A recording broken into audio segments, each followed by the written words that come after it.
오늘 저희에게 주신 하나님의 말씀을 같이 찾겠습니다. 신약성경 요한복음 21장 15절에서 19절까지 말씀을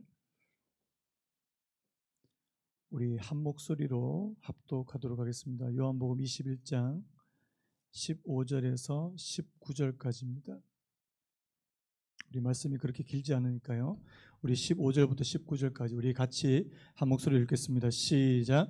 그들이 조밥 먹은 후에 예수께서 시몬 베드로에게 이르시되 요한의 아들 시몬아, 내가 이 사람들보다 나를 더 사랑하느냐 하시니 이르되 주님 그러하니이다.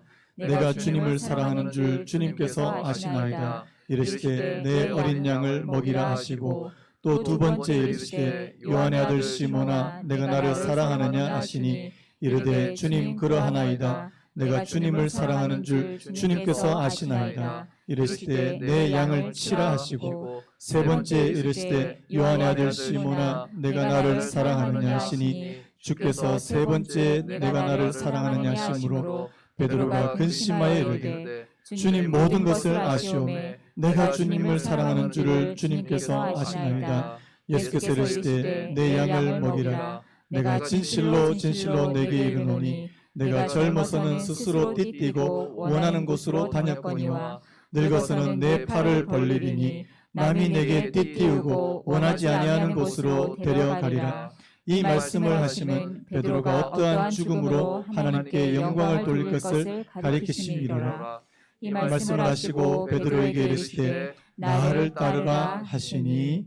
아멘. 오늘 말씀의 제목을 한번 따라해 보시겠습니다.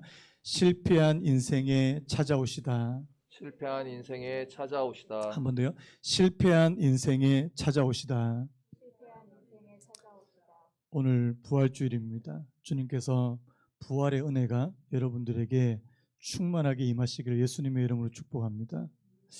우리가 이 부활의 예수님의 부활에 대해서 이야기할 때요, 이 두 가지 관점이라 그럴까요? 두 가지 이 포인트를 가지고 이야기를 많이 하는데요. 첫 번째가 뭐냐니까 이 부활이 객관적인 사실이라는 것입니다.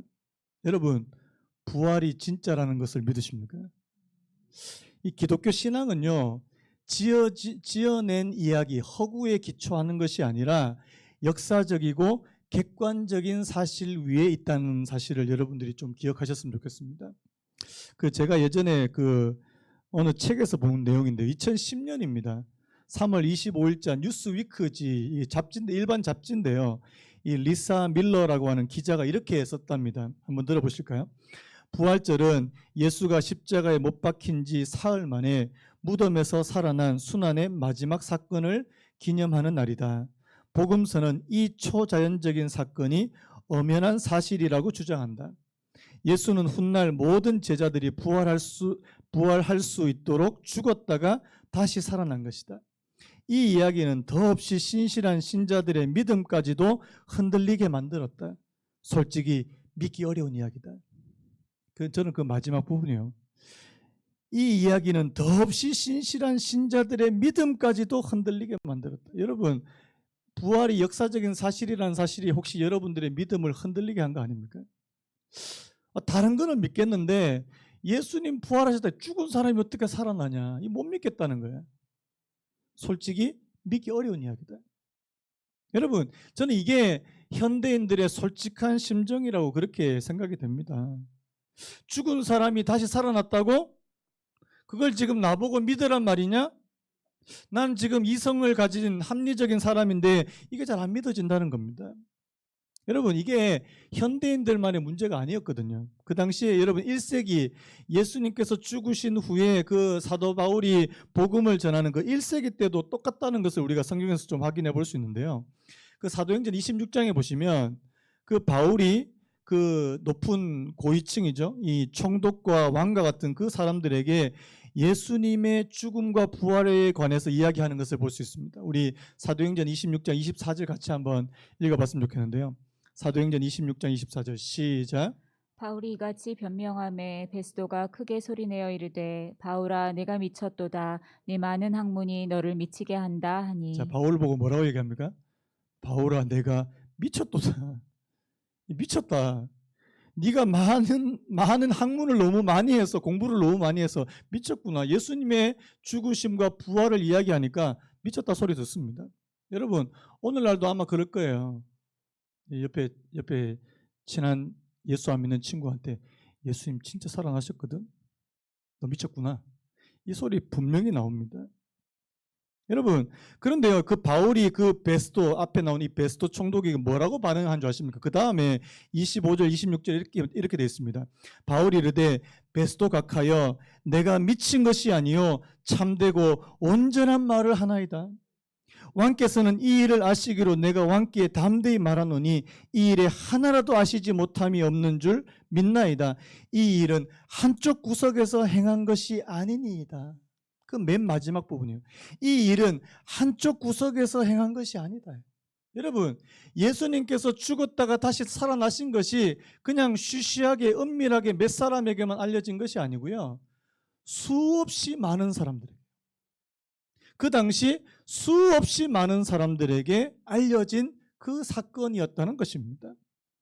그리고요 여기 오늘 이 온전한 말을 하나이다. 이 온전하다는 이 뜻이요 합리적이라는 뜻이에요. 합리적이다.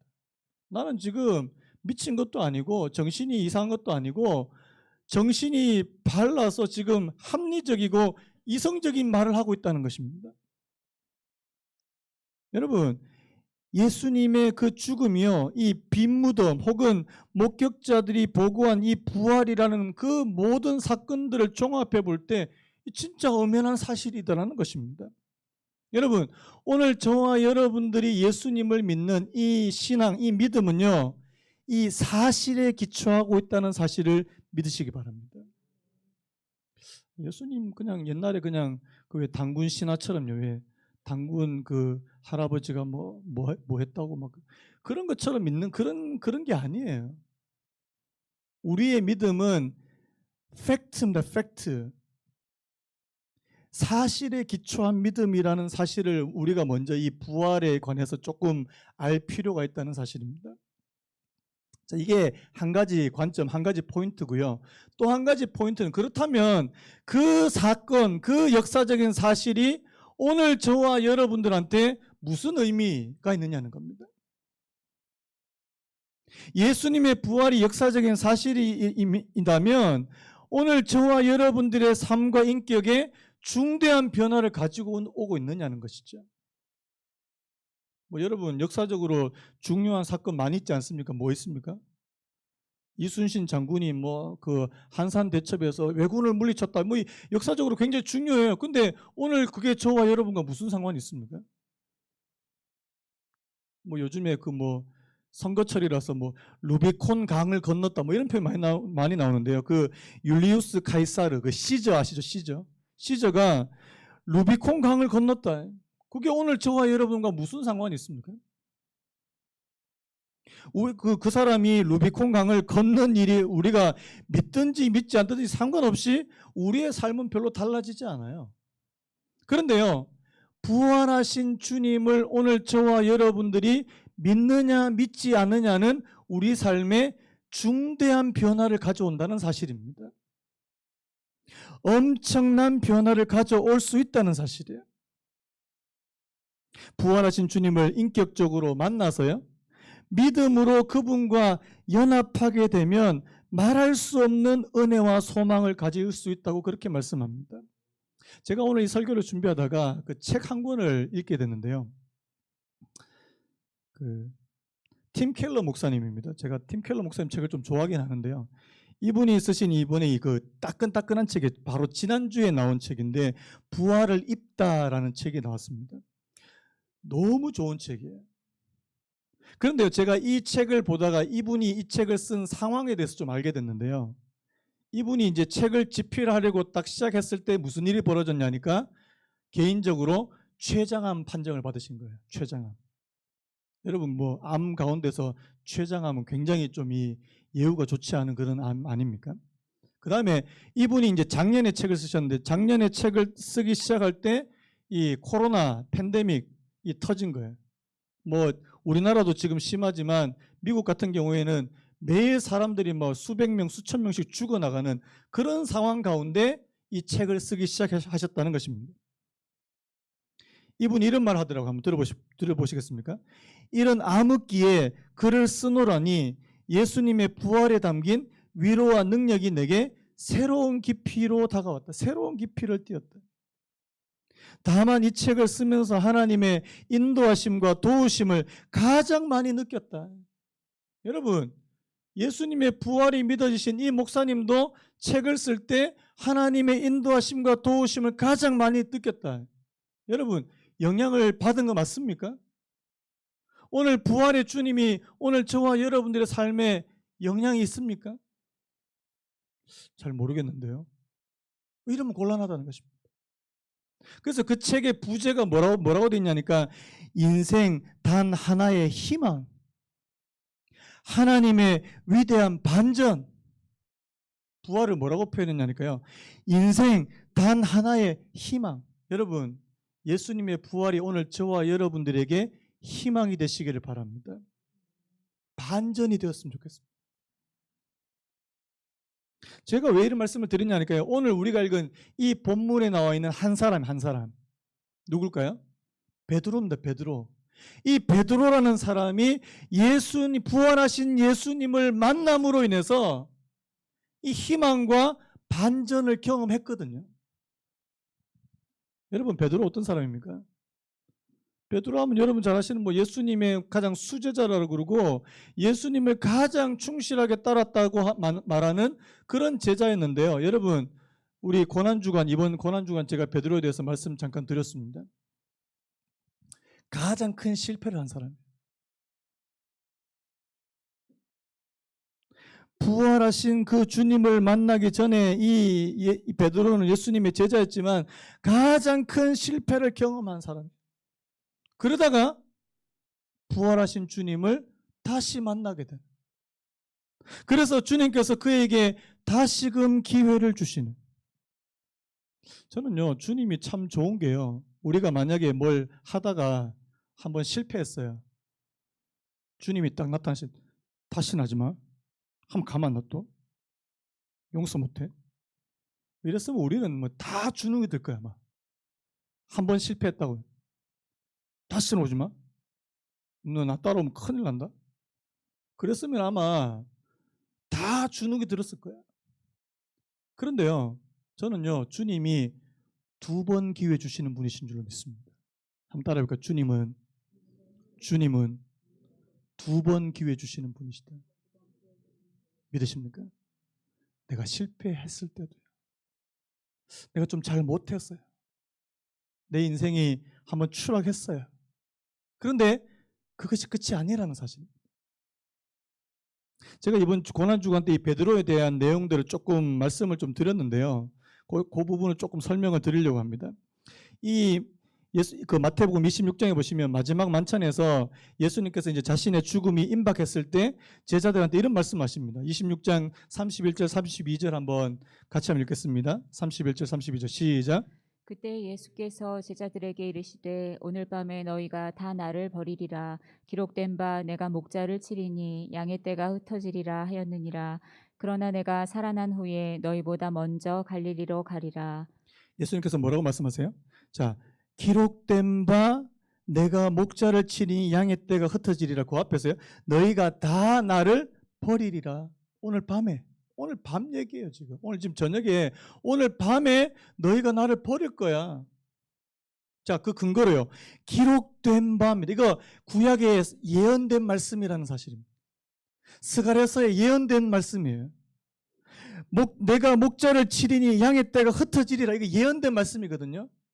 주님께서는 지금 그 예언된 말씀이 이루어질 것을 아시고 오늘 밤에 너희가 다 나를 버릴 거야.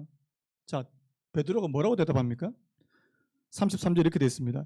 베드로가 대답하여 이르되 모두 주를 버릴지라도 나는 결코 버리지 않겠나이다. 한번 따라 보시겠습니까? 모두 주를 버릴지라도 나는 결코 버리지 않겠나이다.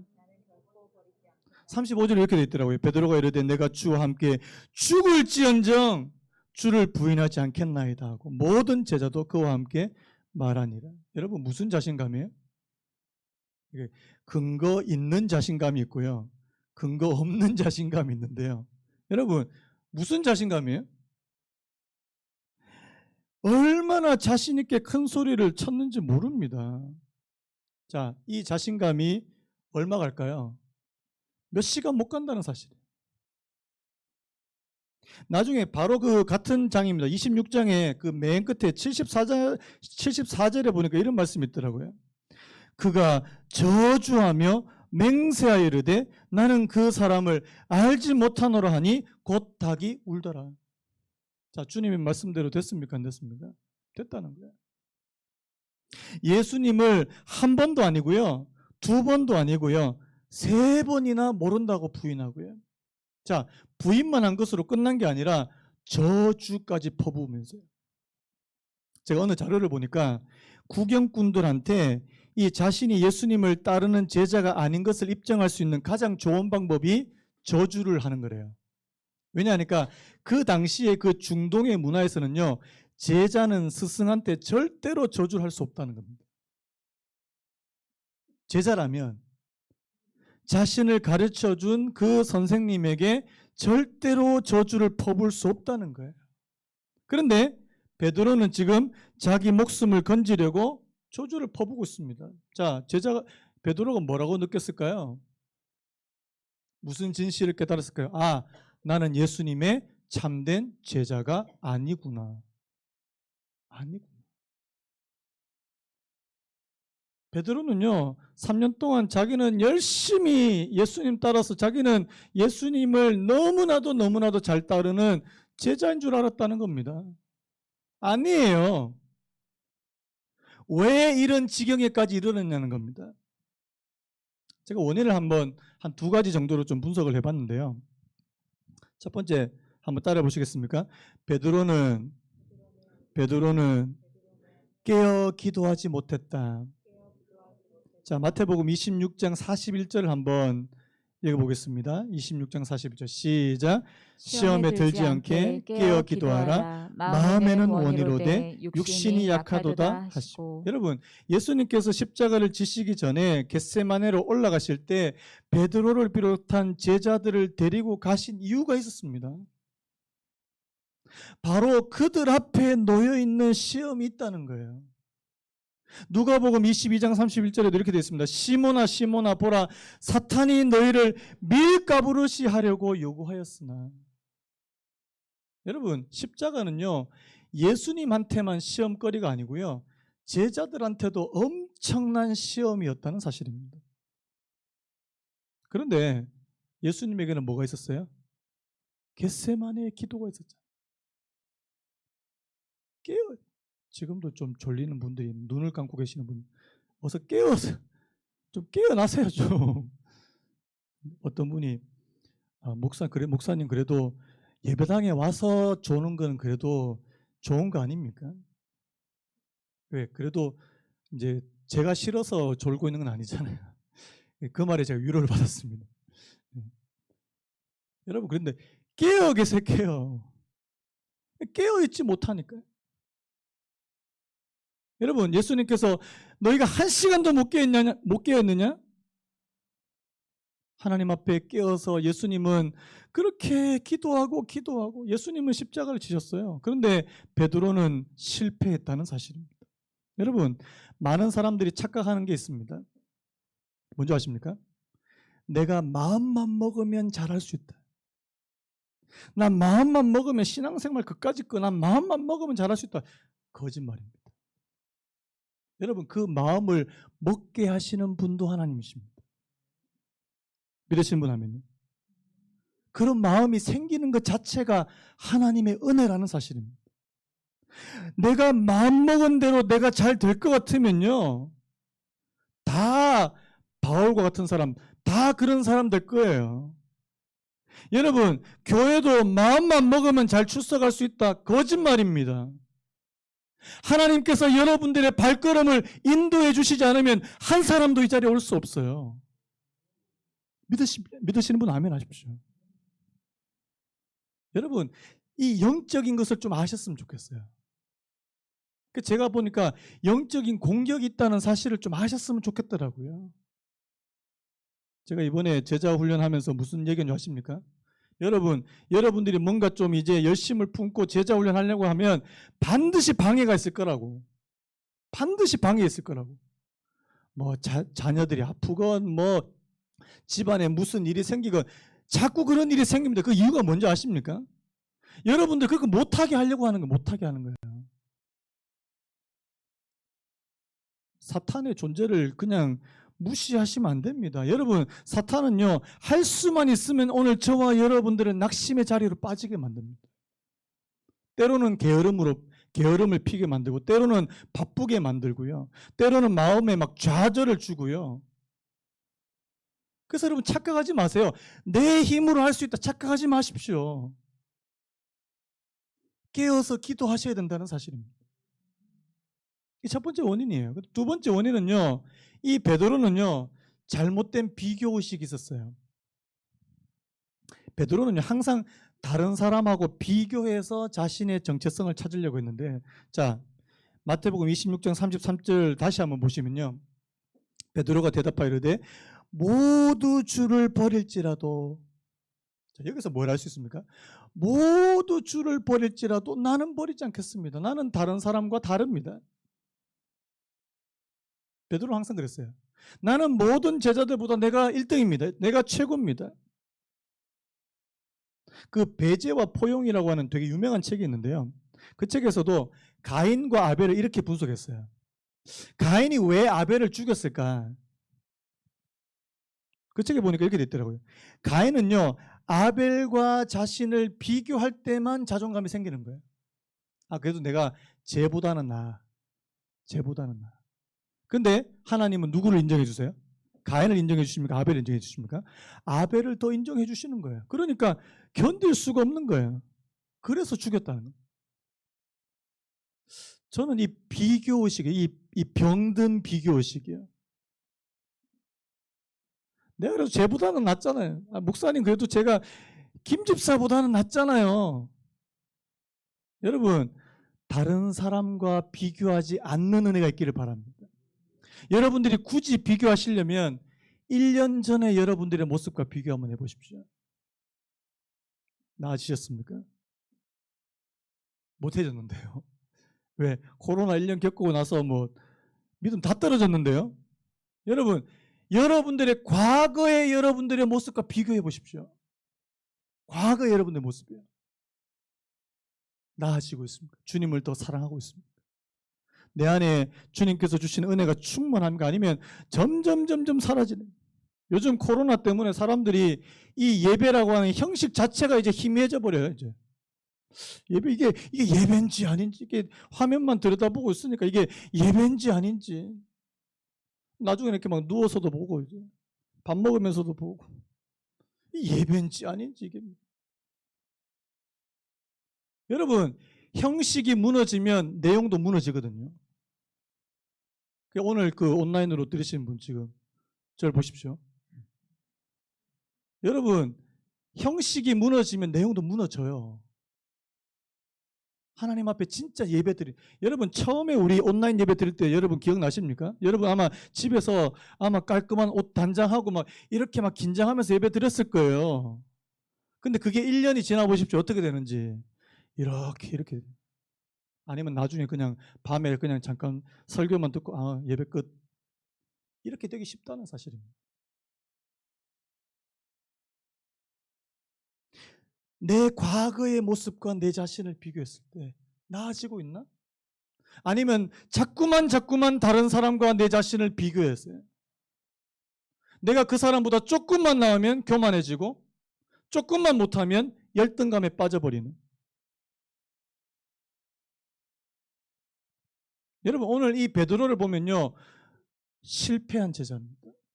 누가 봐도 실패한 사람입니다. 하지만 반전이 있습니다. 부활하신 주님이 이 실패한 제자 베드로를 찾아오신다는 사실. 여러분 오늘 이 본문 바로 앞에 무슨 내용이 있는지 한번 볼까요? 자, 우리 오늘 요한복음 21장 12절 13절 같이 한번 읽어봤으면 좋겠습니다. 12, 13절 시작.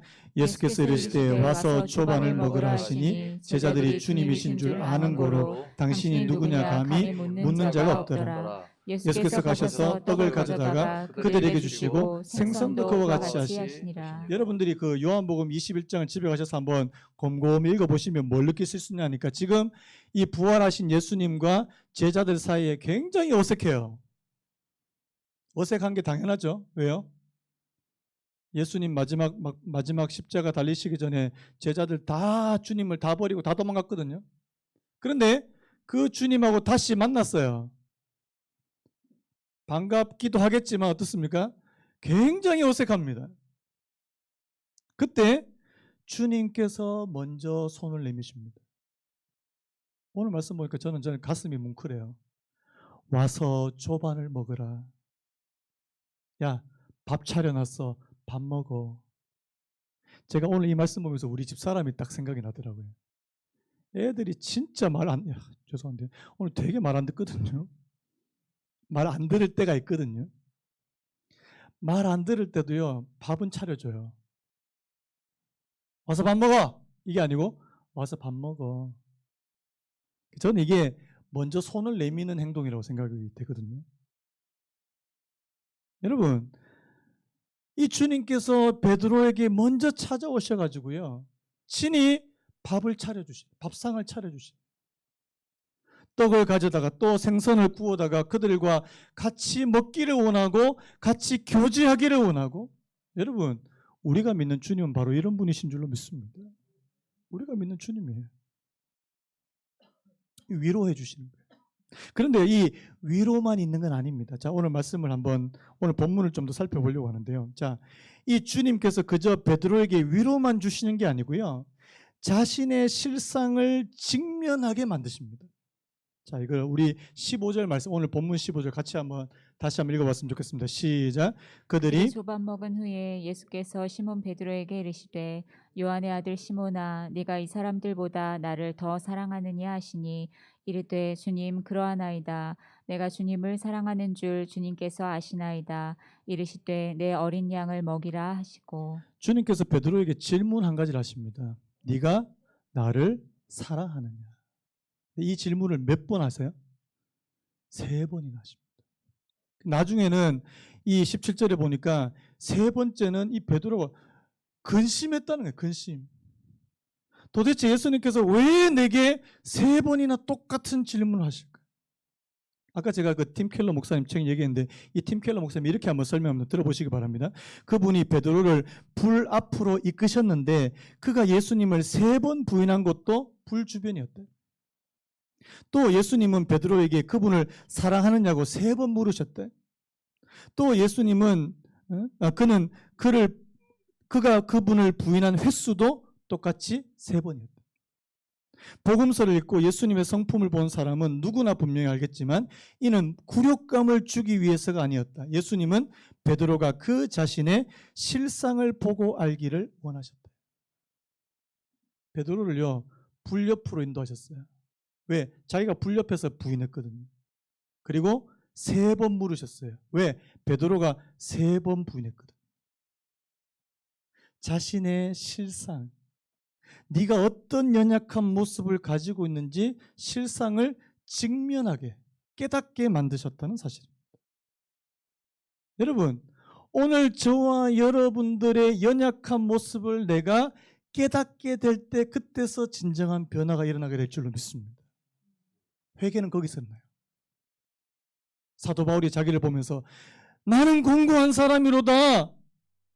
이 사망의 몸에서 누가 나를 건져내랴? 자신의 모습, 자신의 안타까운 모습을 보면서 그것을 깨닫게 됐을 때 비로소 진정한 회개, 거기서부터 변화가 시작되더라는 사실. 그러면서 주님 딱 한 가지 질문하잖아요. 네가 나를 사랑하느냐? 너무나도 뼈아픈 질문이에요. 그렇게 주님을 사랑한다고 자기 직업도 버리고 예수님을 따르는 베드로였는데요, 십자가에 달리신 주님까지 사랑하지 못했습니다.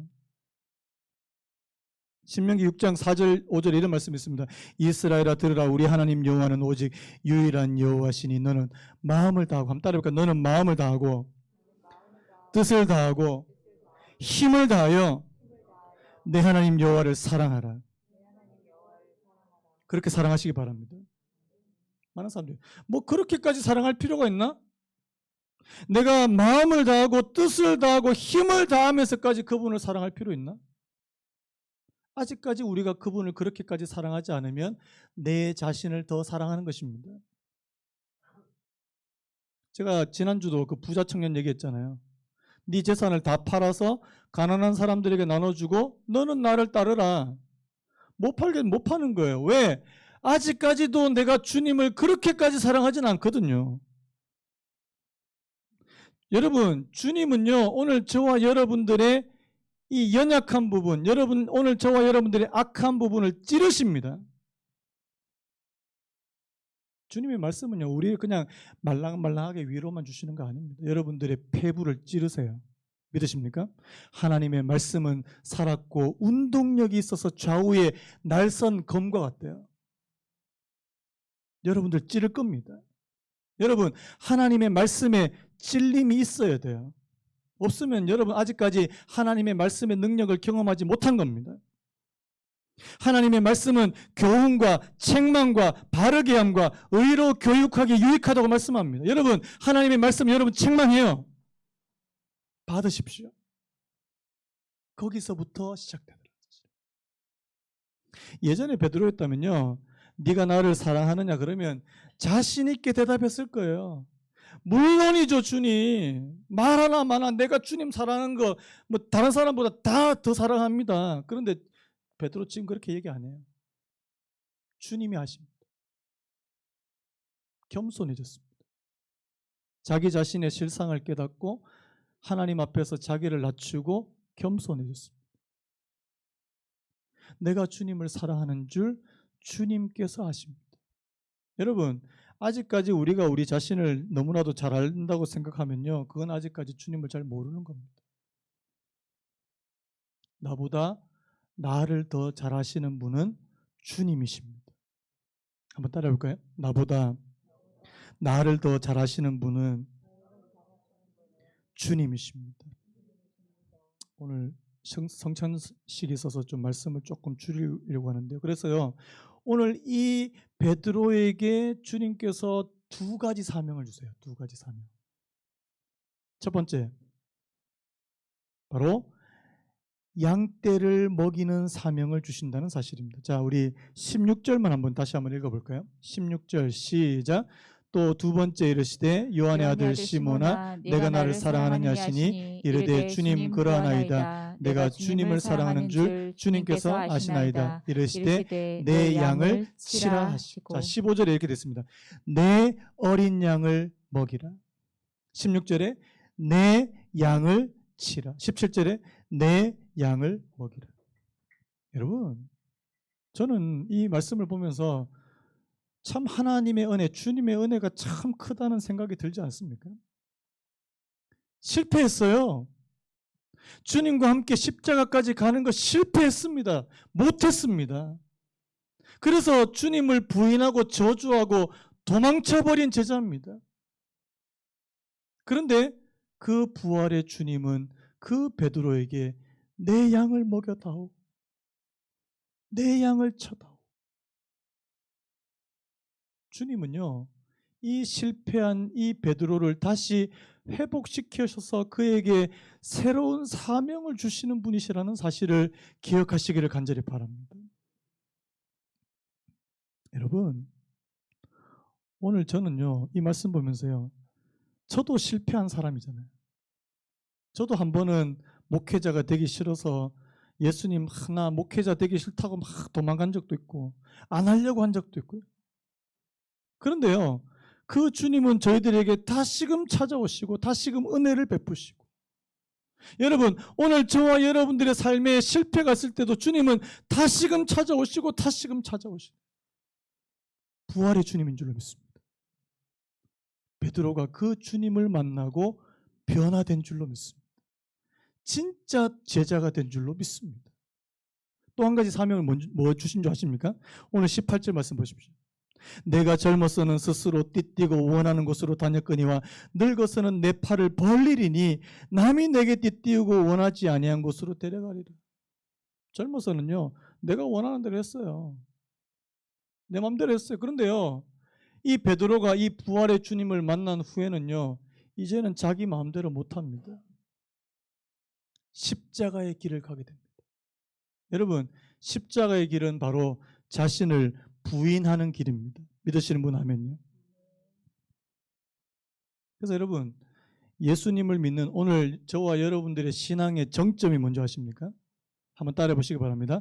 자기를 부인하고 자기 십자가를 지고 주님을 따르는 것, 나를 부인하는 겁니다. 제가 수요기도회 때 그런 말씀 드린 적 있어요. 자신을 부인하는 게 뭐냐? 자신의 것을 구하지 않고 하나님의 뜻에 합당하며 하나님의 영광을 높이는데 도움이 될 것을 구하는 것. 이게 자기 부인이래요. 십자가를 지는 건 뭔지 아십니까? 신앙으로 인해서 발생하는 고난과 환난을 이겨내는 것. 여러분들은 여러분들이 원하는 거 구하십니까? 아니면 하나님의 뜻에 합당한 것을 구하십니까? 자기 부인이란 그거예요. 내가 원하는 것, 그거 먼저 하나님께서 원하시는 것을 구할 수 있는 것. 이게 자기 부인이라는 사실입니다. 그래서 나중에 여러분 베드로가 어떻게 죽었어요? 베드로 어떻게 죽은 줄 아십니까? 십자가에 달려서 죽었는데 십자가 나 예수님처럼 십자가에 똑바로 못 죽는다. 나 거꾸로 뒤집어서 죽겠다. 거꾸로 예수님의 십자가 그 거꾸로 해서 거꾸로 뒤집어서 죽었습니다. 오늘 이 말씀을 왜 저희들에게 주실까요? 여러분, 부활하신 주님은요, 오늘 저와 여러분들의 삶에 지대한 영향을 끼치기를 원하신다는 사실입니다. 그냥 이건 예수님 부활하셨어, 끝. 나하고 상관없어. 그러면 여러분도 오늘 예배를 나오실 필요가 없는 거예요. 성찬식 하실 필요가 없는 겁니다. 성찬식 왜요? 내가 주님의 살로 그것을 믿고 먹는 거예요. 예수님의 피로 그것을 믿고 먹는 겁니다. 이거 가톨릭처럼 이게 진짜 몸이 되고 피가 된다 그런 말씀이 아니고요. 영적으로 우리가 주님과 연합한 사람이 된다는 뜻입니다. 내 안에 주님께서 살아계십니다. 이 코로나와 같은 이런 절망과 같은 그런 상황 가운데 우리 안에 주님과 함께 살아가는 그 힘을 갖게 되는 거예요. 한번 여쭤볼게요. 여러분들 안에 주님이 살아계십니까?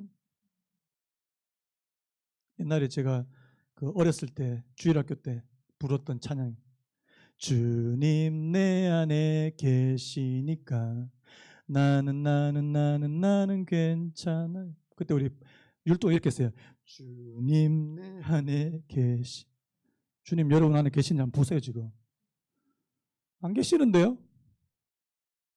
여러분들 안에 진짜 부활의 주님이 계십니까? 여러분, 예수님이 부활하셨다는 말은 지금 저와 여러분 안에 거하신다는 의미입니다. 임재하실 수 있다는 의미입니다. 살아 계신다는 의미입니다. 그 부활의 주님을 내가 믿고 살아가는 그게 신앙이에요. 그거 아닐 것 같으면 그냥 교회 나오지 맙시다 우리. 저도 힘든데 다들 요즘 보니까 그냥 살아가요. 그냥 살아계신 주님의 그 은혜와 능력 이런 거 모르고요. 여러분 그거 알고 그거 경험하면서 살아가는 게 진짜 신앙생활인 줄로 믿습니다. 오늘 말씀 여기까지 나누려고 합니다. 여러분 부활의 주님이 오늘 저와 여러분들의 삶에 큰 영향력으로 큰 능력으로 역사하게 되시기를 예수님의 이름으로 축복합니다. 달라져야 됩니다. 하나님 절망 가운데서도 희망을 볼 수 있는 어둠 가운데 한 줄기 빛을 볼 수 있는 주님이 나와 함께 계시니 이 어려움도 능히 내가 이겨낼 수 있다고 그렇게 고백하며 그렇게 선포하며 몸이 연약하신 분들 여러분들의 몸에다가 안수하십시오. 선포하십시오. 내 연약한 몸 내 부활하신 주님의 능력으로 다시금 강건해질지어다. 맨날 아이고 죽겠다 진짜 죽어요. 그러면 일어나시기 바랍니다. 부활의 능력을 힘입고요. 우리 같이 함께 기도했으면 좋겠습니다. 하나님 오늘 이 말씀을 통해서 정말 우리 안에 살아계신 주님께서 부활하셨다는 것은 바로 우리 안에 살아계시다는 의미입니다. 우리 안에 임재해 계실 수 있는 분이시라는 의미입니다. 지금도 우리와 교제하실 수 있다는 것을 의미합니다. 우리에게 힘을 주시고 은혜를 베푸시고 능력을 주실 수 있는 분이시라는 사실을 의미합니다. 주님은 살아계신 분이십니다. 나는 살아계신 주님을 믿습니까? 아니면 죽은 분을 믿습니까? 하나님, 나는 살아계신 예수님을 믿기 원합니다. 내 안에 살아계셔서 지금도 활동하고 계신, 지금도 우리의 삶에 개입하고 간섭하시는 그 주님을 내가 믿습니다. 그 부활하신 주님께서 실패한 베드로에게 찾아오셔서 그 삶을 다시금 회복시켜 주시는 그 주님, 오늘 저희들의 삶에도 찾아와 주시기만을 간절히 바라고 원합니다. 이 시간에 하나님, 저희들 성찬 예식으로 나아가려고 합니다.